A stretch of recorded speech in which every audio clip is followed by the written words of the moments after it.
Assalamualaikum warahmatullahi wabarakatuh.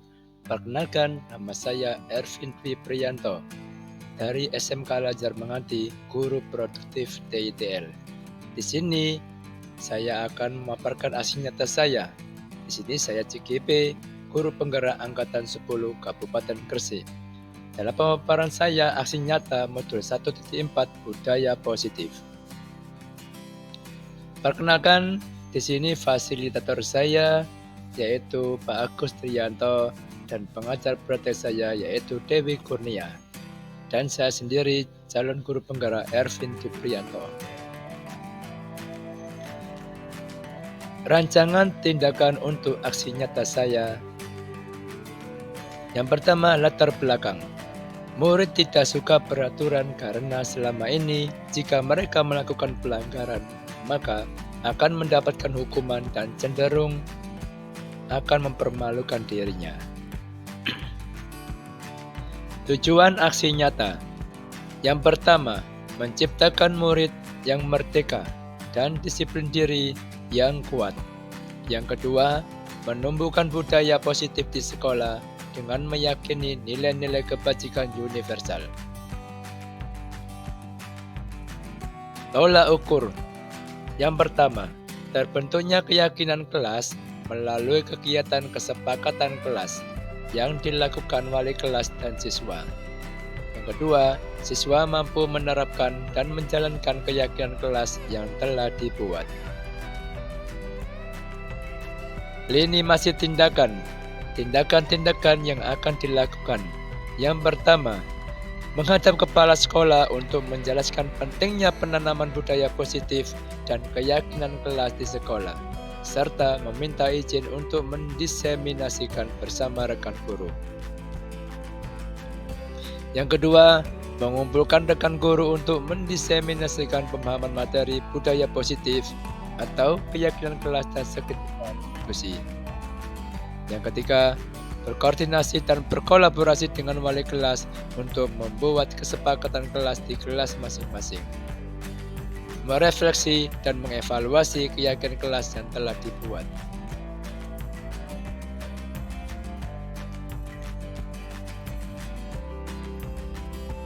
Dukungan yang dibutuhkan apa saja?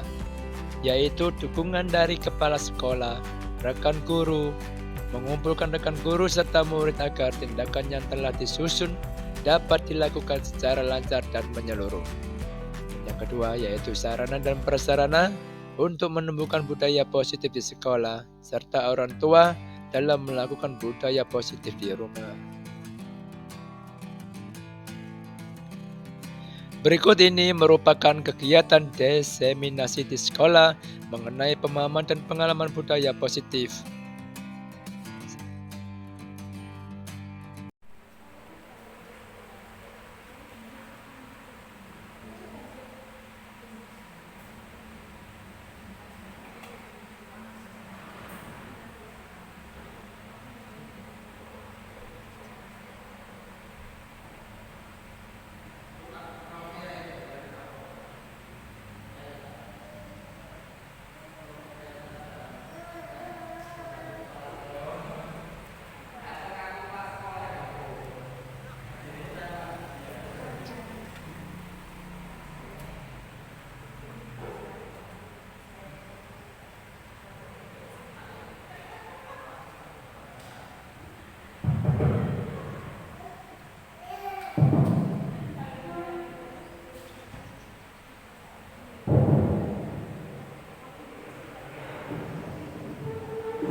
dalam keadaan sehat.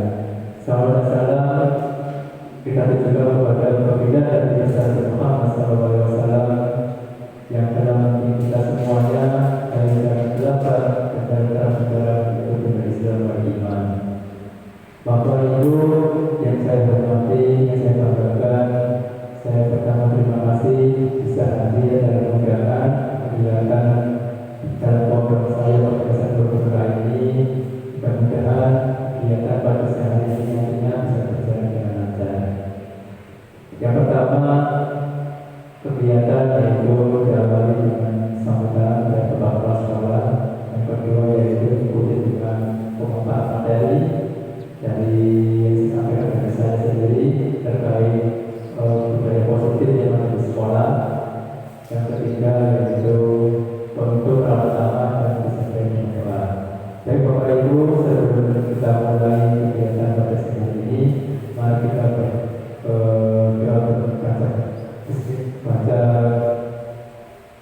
baca Bismillahirrahmanirrahim. Bismillahirrahmanirrahim. Baik Bapak Ibu yang saya hormati, kegiatan yang kedua yaitu sambutan yang nantinya akan disampaikan oleh Bapak Kepala kita pada hari waktu kami persilakan. Assalamualaikum warahmatullahi wabarakatuh. Bismillahirrahmanirrahim. Wassalatu wassalamu ala Rasulillah wa ala alihi wa sahbihi wa man wala. Ya Allah wa la ilaha illallah. Rabbi shrah sadri wa yassir li amri wahlul 'uqdatam min lisani yafqahu qawli. Sadaqallahu pada Rasulullah SAW selaku pengasuh satu sekolah bersama Islam serta sekolah bermati dan khususnya berkati selaku calon pemerintah yang sangat kami hormati dan banggakan. Pertama kita mengucapkan rasa syukur kita kepada Allah Subhanahu wa taala atas segala limpahan dari hidayahnya sehingga pada siang hari ini pada hari ini kita semua bisa hadir melaksanakan paparan yang nanti akan disampaikan oleh Ustaz selaku dalam pembicara. Mudah-mudahan tujuan kita bersama ini nanti senantiasa diberikan kelancaran berkah dan kemudahan Allah Subhanahu wa taala. Salam semoga tetap tercurahkan kepada kita dan Rasulullah Muhammad sallallahu alaihi wasallam. Ayo saya hormati khususnya Ustaz tadi sebagai calon pembicara. Pertama kami sampaikan banyak terima kasih dan kami sampaikan kepada peserta yang luar biasa telah mengikuti rangkaian kegiatan cukup berat sehingga pada hari ini di antara rangkaian tersebut beliau nanti akan memberikan paparan tentang budaya positif. Mudah-mudahan apa yang saya sampaikan nanti bisa bermanfaat untuk kita. Sehingga mohon maaf terlebih jadi saya memberikan sambutan pada hari ini saya harus mengikuti rapat secara virtual ya, sehingga saya juga tidak bisa meninggalkan rapat ini. Biasanya saya memberikan sambutan, saya juga sedikit harus mengikuti rapat yang kita laksanakan juga pada hari ini. Bapak Ibu saya hormati, rangkaian kegiatan calon pembukaan ini tentunya bagian dari tugas yang nantinya akan dilaksanakan oleh tim yang untuk diimbaskan kepada guru-guru yang saat ini masih belum diberikan kesempatan sebagai guru. Tapi bukan berarti nanti kita tidak bisa mengikuti perkembangan guru pemula, perkembangan ilmu-ilmu pengalaman sebagai guru pemula. Insya Allah pengalaman baik, praktek baik yang nanti akan sampai ke servis nanti tentunya kita imbaskan kepada guru kita. Tapi kami tetap berharap bagaimana nanti guru-guru yang lain yang mungkin saat ini masih belum diberikan kesempatan karena mungkin waktu itu sudah daftar ya, akan tetapi masih belum terpanggil. Kami tetap berharap bagaimana ke depan nanti seluruh ustaz pelajar nanti bisa berguru. Tapi untuk saat ini ya bukan berarti nanti belum terpanggil terus kita tidak bisa mengikuti, tetap ini nanti bisa kita ikuti setidaknya dari guru-guru yang saat ini sudah terpanggil sebagai guru pemula.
dari positif.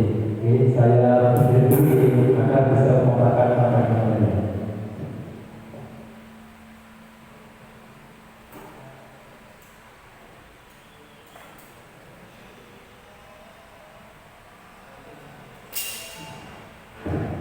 Baik Bapak Ibu, sekali waktu siang ini minimal saya lebih semangat dan lebih materi-materi terkait budaya positif yang ada di sekolah. Soalnya kenapa? Budaya positif ini sangat berperan penting kita terapkan di lembaga kita. Tentunya di saja. Karena permasalahan yang ada di siswa kita itu banyak sekali beraneka ragam, ada yang nakal, ya, ada yang nurut, bermacam-macam polanya. Sehingga untuk itu bagaimana guru masing-masing semua guru itu bisa menangani sekiranya itu penanganan yang baik, tidak memicu anak itu menjadi takut. Biasanya ketika anak punya masalah pelanggaran, selalu setiap guru pasti memberikan suatu saksi, pasti gitu ya. Nah, untuk itu mari kita belajar bersama-sama terkait bagaimana cara kita mengelola agar biasa pelajar itu bisa membentuk budaya positif, bisa menangani siswa yang seperti apa, sekiranya siswa itu bisa kita arahkan yang jadi lebih baik. Awalnya itu tidak bertanggung jawab, kurang disiplin, dan sedikit kenakalannya bertanggung jawabnya, kita nanti sebagai bapak ibu guru bisa mengarahkan ke sana. Seperti itu. Saya akan menampilkan slide materinya.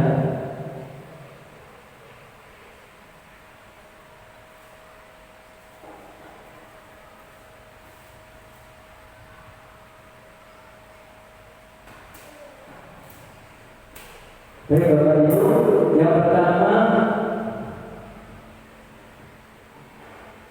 budaya positif yang ada di sekitar aja. Apa sih budaya positif yang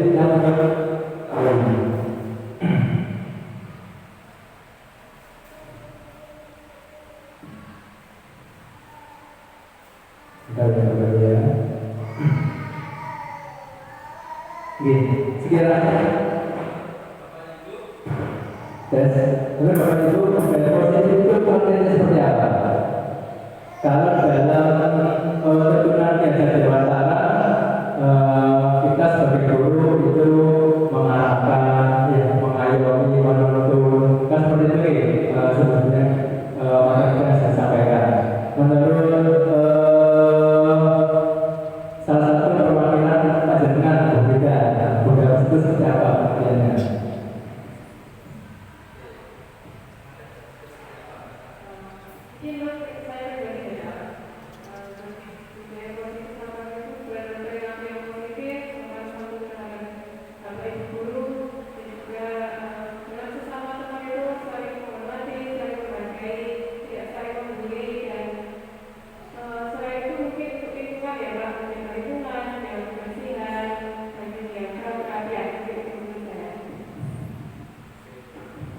Oke, terima kasih. Jadi membentuk suatu pola suasana yang positif dan siswanya itu kita arahkan yang lebih baik dan karakter siswa lebih baik. Nah, itu yang nantinya yang akan kita bangun seperti itu. Apapun tindakan yang kita sekiranya itu mengambil secara langsung, pastikan yang kita laksanakan itu mengandung unsur anak itu jelas, tapi kita arahkan yang positifnya. Seperti itu. Tapi kadang-kadang tidak semudah seperti itu. Nah, tapi nanti ada langkah-langkah yang baik ya. Itu ada beberapa tahap agar kita bisa melakukan peran siswa untuk mengalami macam-macam siswa kendalanya.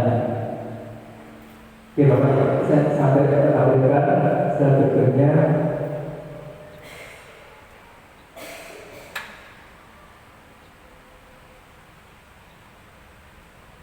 Nah, sebelum sepertinya Bapak Ibu bisa dilihat pertanyaan tematik pertama.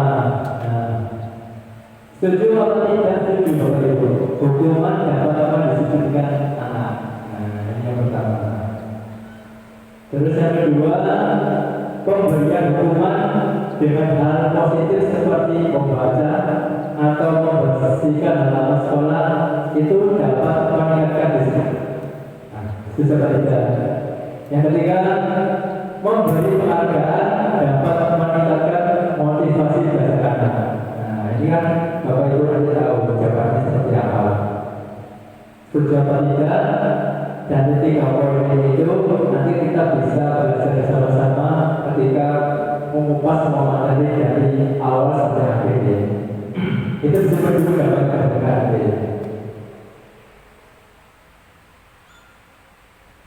Nanti Bapak Ibu materi yang saya sampaikan ini meliputi yang pertama dalam budaya positif itu.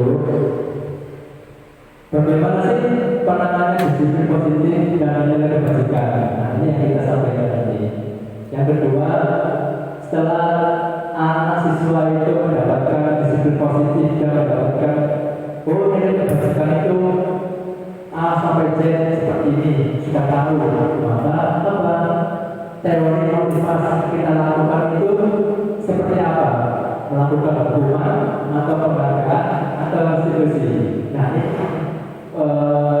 kita sebagai guru harus melakukan tiga teori ini seperti apa? Apakah hukuman, penghargaan atau restitusi. Nah, terus yang ketiga Bapak Ibu, ketika teori ini sudah kita lakukan, sudah ketemu ya misalnya, saya menerima restitusi, saya menerima penghargaan, maka keyakinan kelas ini nanti akan dibangun di masing-masing Bapak Ibu guru di tiap kelasnya. Jadi kelas masing-masing guru kan keyakinan kelasnya berbeda-beda. Jadi ketika guru bahasa Indonesia, guru bahasa Inggris, guru produktif itu nanti membangun keyakinan kelasnya ke anaknya masing-masing. Biar apa? Biar siswa punya keyakinan kelas yang sudah dibentuk kesepakatan guru satu siswa. Ini yang penting. Terus berikutnya kebutuhan daya manusia dan daya berkualitas. Jadi Bapak Ibu, keyakinan kelas ketika sudah dibentuk, maka kebutuhan siswa itu nanti akan terpenuhi. Ketika siswa mengalami hambatan, kendala, ada masalah, nah keyakinan kelas yang kita pakai seperti itu. Terus yang poin yang berikutnya, restitusi 5 posisi kontrol. Oke. Terus yang keenam, restitusi segitiga restitusi. Ini nanti saya sampaikan. Yang pasti restitusi ini nanti terhadap perlakuan. Bagaimana cara kita menangani siswa itu tidak langsung dipenjara. Anak ini nakal, anak ini harus diberikan seperti ini. Tidak. Langkah-langkah seperti yang kita pakai nantinya agar kita bisa mengarahkan siswa itu menjadi siswa yang benar, yang baik. Baik Bapak Ibu, kita menuju ke disiplin positif dan nilai kebajikan di Indonesia.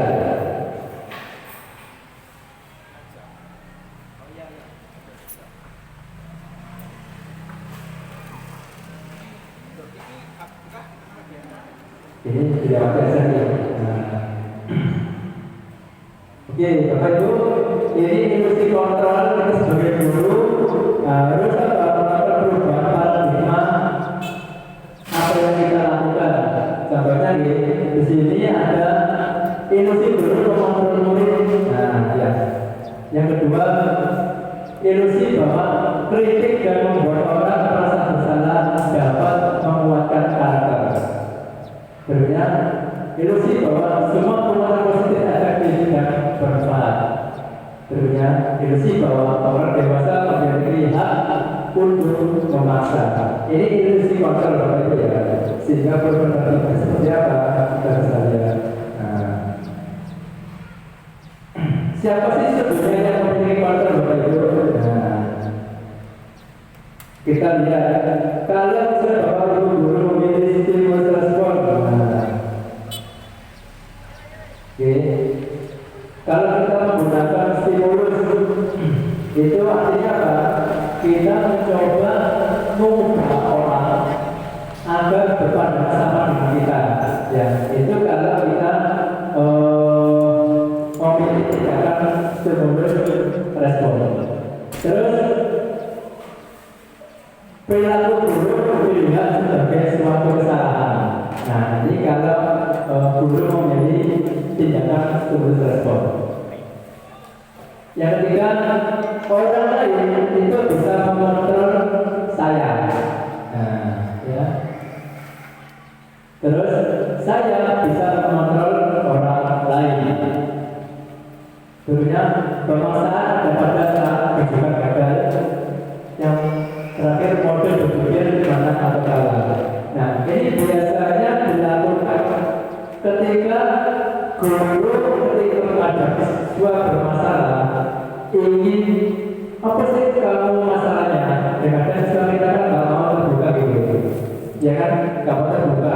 Itu keinginan kita itu supaya tahu bisa bercerita.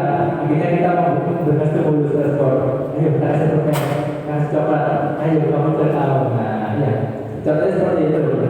Nanti yang lain kita kasih uang ya, atau kamu belajar jujur. Nah, itu sebuah pemberian penghargaan. Tetapi ini kan kalau dari segi pandang, menurut pandangan bisa itu positif, tapi untuk membuat anak itu tidak jadi lebih baik, malah jadi bisa jadi anak itu nanti ketika sekarang sadar bentuknya akan berbentuk lagi karena dia punya kemarin dilakukan dapat penghargaan, dapat uang, dapat apa-apa. Nah, akhirnya apa terulang lagi. Ketika anak dapat itu jadi satu kebiasaan. Nah, ini yang menjadikan masalah-masalah seperti itu dikhawatirkan ketika dimanjakan dengan suatu stimulus. Bapak Ibu, kita lihat dari posisi sebelah kanan, dari dalam kontrol terhadap siswa. Coba kita lihat dari kontrol. Itu maksudnya apa? Kita berusaha memahami pandangan orang lain tentang dunia. Nah, maksudnya guru harus bisa memahami permasalahan siswa itu seperti apa, entah itu dalam internal sekolah maupun dalam di keluarganya. Semua perilaku memiliki tujuan. Nah, ini guru harus memahami karakter siswa masing-masing. Hanya Anda yang mengontrol diri Anda. Ya Bapak Ibu ya, hanya Anda yang bisa mengontrol diri Anda. Bapak Ibu kalau sudah punya pedoman restitusi, dari kontrol ini Anda nanti akan bisa dipakai. Misalnya Bapak Ibu ini mau marah, Bapak Ibu ini mau mencubit, Bapak Ibu ini memukul, Bapak Ibu pasti ingat, oh ya, saya kan punya teori kontrol sama restitusi. Ya, pakai ini. Nah, Bapak Ibu akhirnya meredam. Nah, ini tujuannya. Terus kolaborasi dan konsensus menciptakan pilihan-pilihan baru. Terus model berpikir menang-menang. Nah, ini teori kontrol yang digunakan di dalam penanganan siswa ini.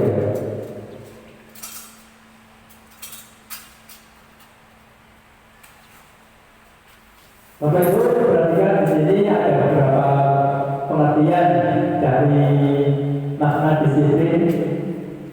Ini kan pengertian bahasanya disiplina. Yang artinya apa? Belajar.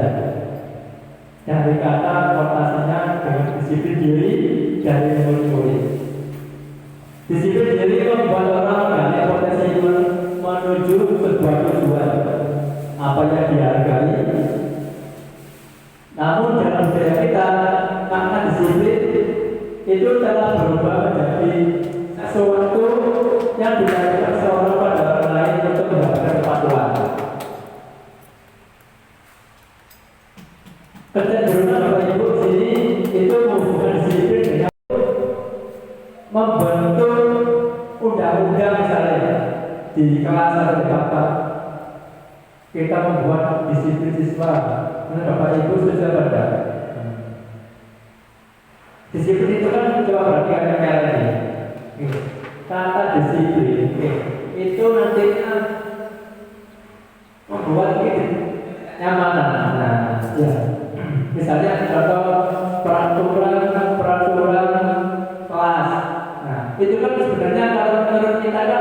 bisa membuat diskusi selama, tapi justru malah siswa itu malah takut. Waduh, peraturannya, nah ya, waduh, kalau apa waduh banyak-banyak. Nah ini Bapak Ibu di dalam kegiatan budaya positif itu disiplin itu kita ubah saja menjadi apa? Keyakinan kelas.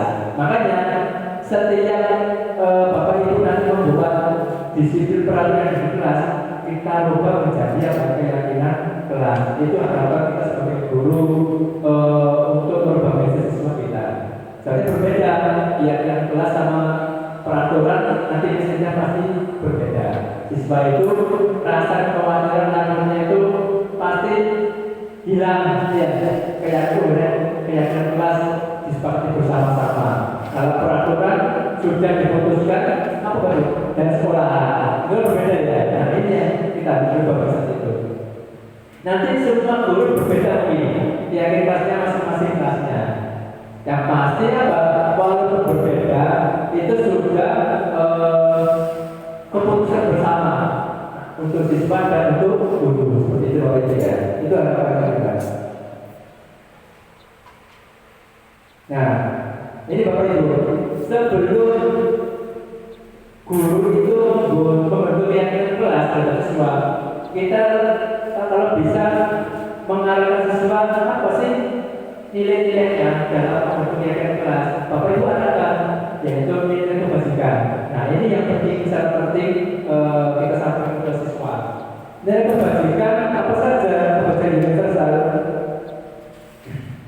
Yang pertama, nilai kebajikan adalah sifat-sifat positif manusia yang merupakan tujuan mulia yang ingin dicapai setiap individu. Nilai-nilai tersebut bersifat apa itu? Universal dan lintas bahasa, suku bangsa, agama maupun latar belakang. Nah, di sini Bapak Ibu, nilai-nilai kebajikan ini biasanya dipakai bukan untuk dalam pesantren, tetapi universal, bisa di sekolah, pendidikannya beragam budaya, agama dan sebagainya. Ini yang dipakai dalam nilai-nilai kebajikan. Nah, di dalam nilai kebajikan Bapak Ibu itu pasti dalam semua apa? Profil baca sila itu yang penting. Beriman, bertakwa pada Tuhan Yang Maha Esa dan apa itu? Berakhlak mulia. Nah, ini harus kita sampaikan Bapak Ibu ke siswa kita agar memahami nilai-nilai kebajikan yang mengandung profil pelajar Pancasila. Terus kita sampaikan ke Bapak Ibu nilai kebajikan apa saja. Siswa harus mandiri, bernalar, kritis, berpendidikan global, berpikir kreatif. Nah ini membuat dari indikator-indikator apa sih yang kita perlu pakai dalam nilai-nilai kebajikan di situ. Misalnya semua poin mandiri sampai kreatif ini kita bisa pakai dalam membentuk kegiatan kelas, ya minimal ada beberapa poin yang masuk intinya kita bisa terangkan ke siswa, bisa membentuk kegiatan kelas mengandung unsur nilai kebajikan. Bapak Ibu yang saya hormati, pembelajaran berikutnya kita baru mengarah kemana ke apa ya? Kamu dapat keluarga, dapat berpisah, dapat absen dan sebagainya, kamu dapat nilai. Nah kalau tentu kita lakukan seperti itu nanti akan membuat siswa kita itu merasa ini Bapak Ibu, merasa oh saya ini loh, gara-gara ada ibadah yang bisa jadi apa? Lebih aktif apa lebih maksudnya itu lebih awal. Coba kalau misalnya tidak dikasih itu, nah kira-kira pernah di antara itu berkaitan aktif apa tidak? Itu tujuannya Bapak Ibu ya. Kita lihat motivasi secara internal, tujuan di sini positif. Di sini untuk menghargai diri sendiri. Saya akan jadi orang seperti apa bila saya melakukannya. Nah, Bapak Ibu kalau siswa kita itu sudah punya disiplin positif, ketika siswa itu mau berangkat agak siang, itu pasti punya rasa takutnya. Kalau saya kesiangan terus, pasti saya pasti kena sanksi.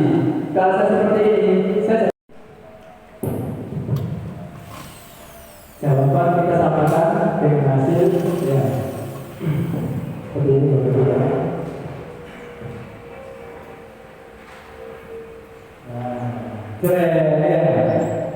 Berapa betul? Betul semua alat berapa? Mencatat 100 kali dalam buku kalimat saya tidak akan terlambat lagi karena terlambat ke sekolah. Itu termasuk apa? Hukuman. Ya, mencatat. Terus lari mengelilingi lapangan basket 2 kali karena terlambat hadir di sekolah. Itu termasuk apa? Hukuman. Murid diminta untuk usaha 15 kali karena tidak menggunakan masker ke sekolah. Hukuman. Benar benar. Benar ya. Menggantikan kertas tugas teman yang telah dicoret itu konsekuensi. Betul ya? Sudah itu ya. Membersihkan tumpahan di meja tulis karena tersenggol pada saat belajar. Si. Jadi siswa menuju rasa tanggung jawabnya ini. Murid disuruh untuk tidak mengenakan sepatu seharian di sekolah karena tidak mengenakan sepatu hitam. Hukuman. Betul itu. Ada yang salah? Ya.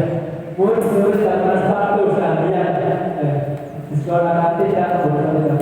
Kira-kira Bapak Ibu misalnya berkuliah di kelas, kira anak takut nggak seperti ini?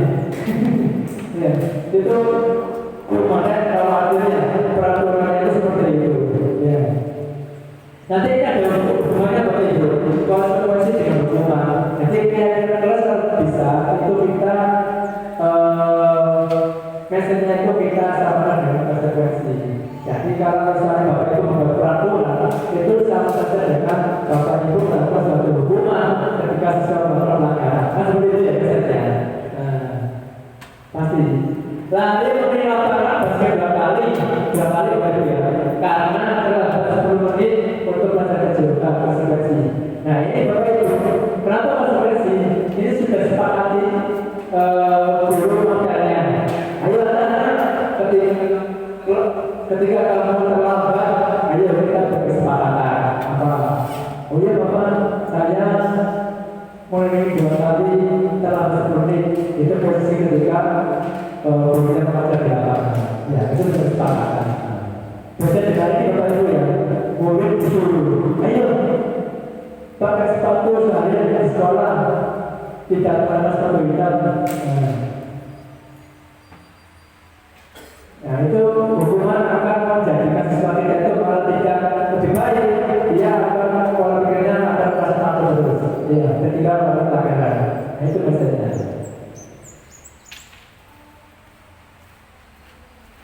Nah, Bapak Ibu kita bisa lihat perbedaannya. Hukuman dan konsekuensi. Tadi kan contoh, ya contoh kalimat, perlakuan, tindakan. Nah ini contoh-contoh perbedaan. Hukuman dan konsekuensi. Hukuman itu sesuatu yang menyakitkan dan terjadi. Membuat anak sakit, ya, untuk jangka waktu lamanya itu bisa kena fisik apa maupun hati ya, kan? Itu bisa berdendam. Anak memberi disiplinan. Nah ini. Itu hukuman seperti itu Bapak Ibu ya. Anak akan membuat disiplinan. Berubah, amalan jadi. Mendorong anak menyakiti diri sendiri. Bapak Ibu sekarang banyak siswa tidak terlambat dijemur, disuruh guru-guru. Ini malah nantang hukuman itu. Ini kawan ini anak akan belajar menyakiti diri sendiri, padahal itu tahu itu salah. Terus mendorong konsep diri yang buruk. Nah itu ya, itu lah. Berikutnya anak belajar untuk menyembunyikan kesalahan. Ayo kamu terangkan kenapa? Apa? Sepeda motornya mogok pada bensin. Padahal dia salah sih ada biasanya. Tak terasa marah. Bapak Ibu ya, marah, rasa bersalah, dipermalukan, merasa dihargai. Ayo, apa?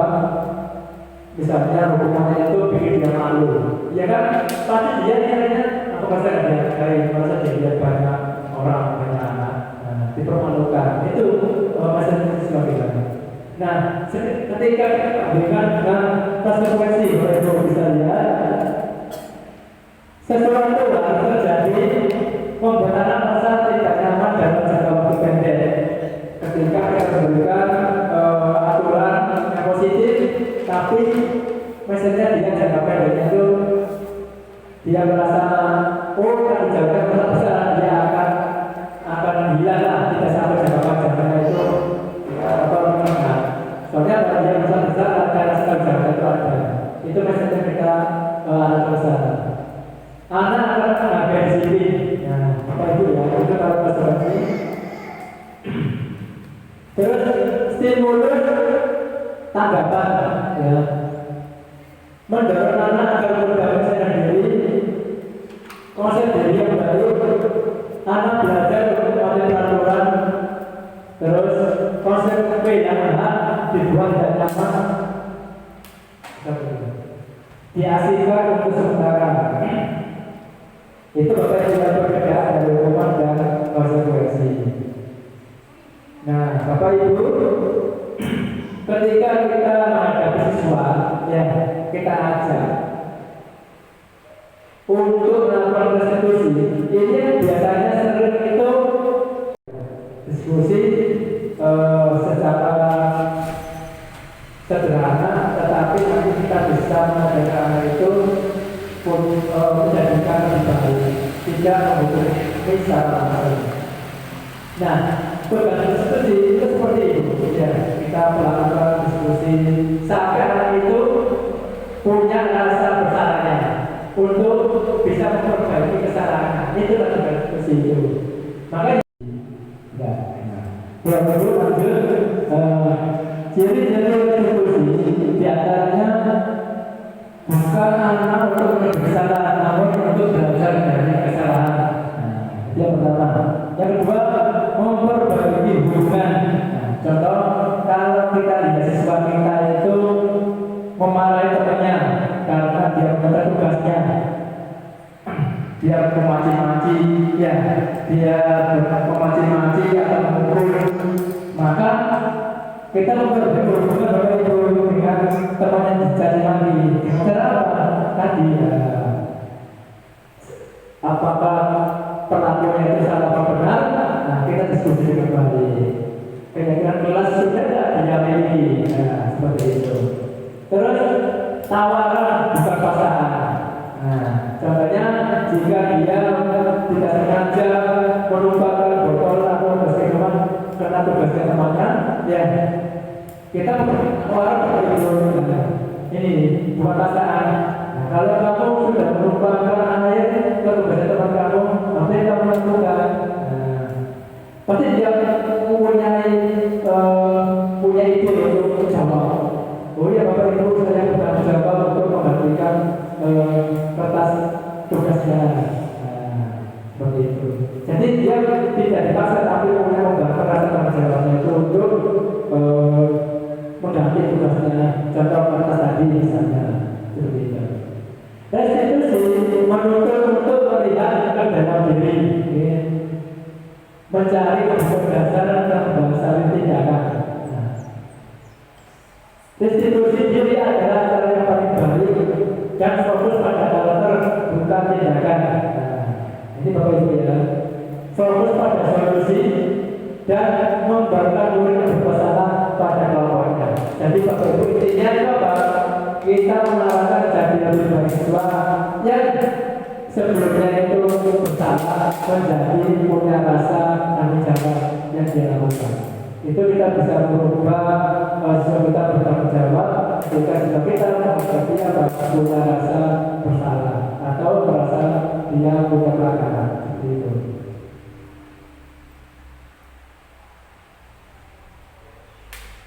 Nah, Bapak Ibu, ya. Setelah itu tadi kejadian tindakan siswa itu tidak dapat memberi hukuman tetapi tindakan eksekusi, maka di dalam guru harus membentuk keyakinan kelas terhadap pembelajaran pelajar masing-masing. Ini sebagai pengganti apa Ibu? Peraturan. Ya. Jadi bayangkan kalau peraturan kita terapkan di TPL, ya, itu rasa takutnya ada. Kalau kita di kelas, nah, bayangkan kalau kita sudah ada rasa takutnya.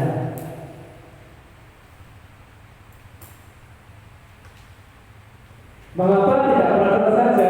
Mengapa harus keyakinan kelas? Nah, ini saya beberapa contoh.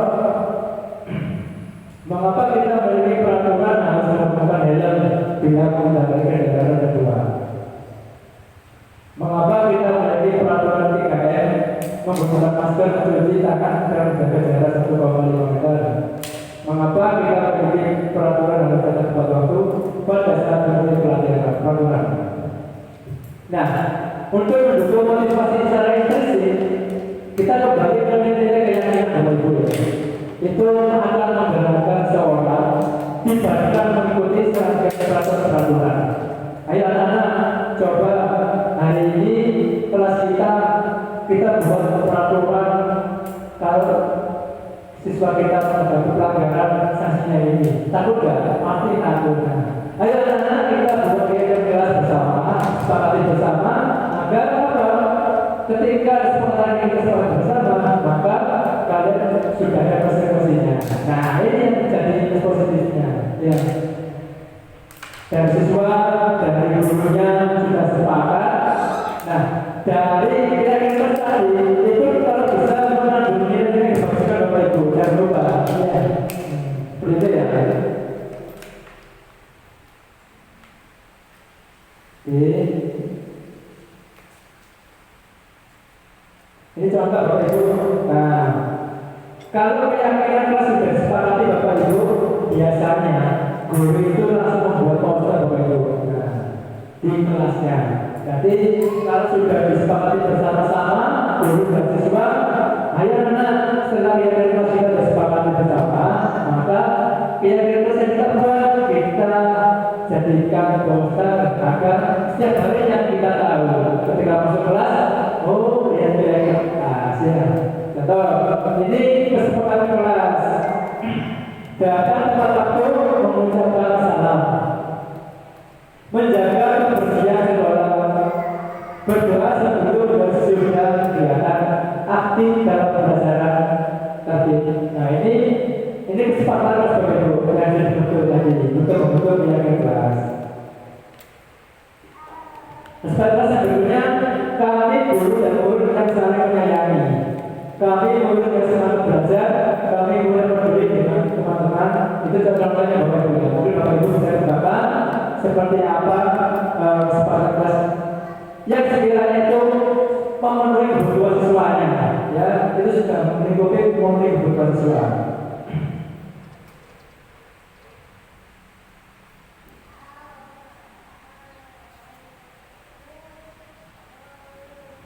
Bapak Ibu, nah bisa kita lihat di sini sebelah kiri ada nomor peraturan yang sebelah kanan ada keyakinan kelas. Nah, kalau kita lihat bahasa peraturan selalu memberikan buku ke tempatnya. Ya, keyakinan kelasnya seperti apa? Dilarang mengganggu orang lain. Hadir di sekolah bersih sebelum kerja dimulai. Dilarang melakukan kekerasan, dilarang melakukan narkoba, bergantian atau menunggu giliran, gunakan masker dan jangan berlari di kelas atau koridor. Nah, kalimat ini Bapak Ibu kita buat nilai-nilai kebajikan seperti apa? Seperti contohnya. Nah, selalu menggunakan bersifatnya, berarti yang kelas itu tulis tanggung jawab, ya. Terus dilarang orang lain, berarti apa? Menghormati orang lain. Hadir di sekolah bersih sebelum pembelajaran dimulai, berarti menghormati orang lain, berkomitmen. Dilarang melakukan kekerasan, apa itu? Berarti Bapak Ibu, saya akan mendengar video melakukan bentuk restitusi ya. Jadi kita menggunakan segitiga restitusi dalam menghadapi kasus permasalahan. Di sini saya mengangkat contoh kasus siswa yang terlambat ke sekolah, terus siswa itu marah-marah ketika tugasnya dicontoh.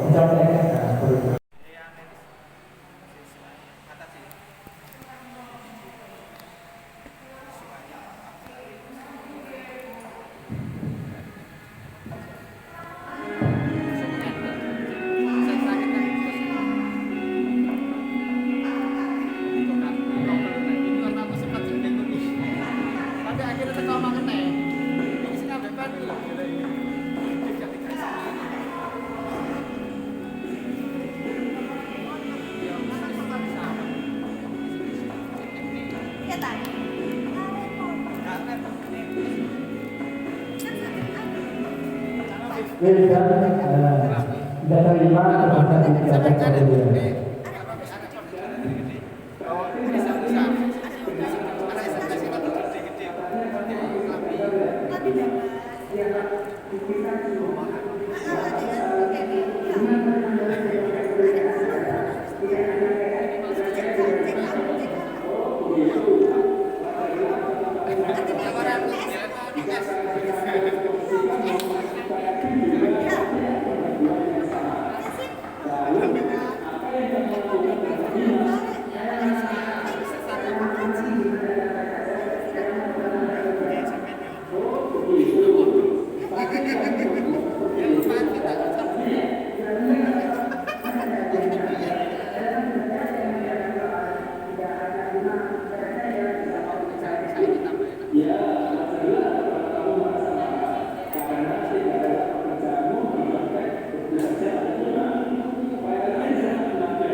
Baik Bapak Ibu, dari sekian awal sampai sekian akhir dan kegiatan atau video kita pernah semua dapat diskusi sampai sekarang ini sudah pagi. Bagaimana seluruh itu melakukan semua itu menjadi yang positif sehingga sekolah kita bisa dapat dengan budaya positif, mulai dari membangun kelas, yaitu pendidikan kelas, terus menjadikan sekolah kita ada perubahan karakter, bertanggung jawab, berdisiplin dan sebagainya. Untuk itu budaya positif sangat bermanfaat kita untuk membangun sekolah kita. Bapak Ibu,